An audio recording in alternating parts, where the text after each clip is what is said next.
Bracelet నిన్న మధ్యాహ్నం 2:15కి అట్లా దొరికింది. ఇస్లాంపురం మసీద్ సందు పోతాను నేను పోయినానికి.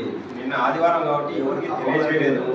సాయంత్రము మా ప్రెసిడెంట్ వైస్ ప్రెసిడెంట్ గారు మురళి గారు వాట్సాప్లో గ్రూప్లో పెట్టారు కాబట్టి ఇది నా దగ్గర ఉంది. నా ఉదయం వచ్చి 11 గంటలకు అటెన్షన్లో అప్పచెప్తానని చెప్పేశాను.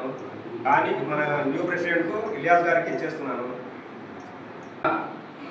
సాయంత్రం రాత్రి 7:30కు అసోసియేషన్ గ్రూప్లో మెసేజ్ వచ్చింది, ఇట్లా చైను బ్యాస్లెట్ పోయింది, డిపార్ట్మెంట్ వాళ్ళు అడిగారని మాజీ ప్రెసిడెంట్ మురళీ గారు మెసేజ్ పెట్టడం జరిగింది. దానికి అతి త్వరలో స్పందించడము, మన ప్రస్తుత సెక్రటరీ బాలాగిరాయన అతను ఆంజనేయ గుడి దగ్గర ఉన్నాడన్నా అని అనడము, ఆ తర్వాత ఆ మెసేజ్ని చూసి మన జిల్లాను నాకు దొరికి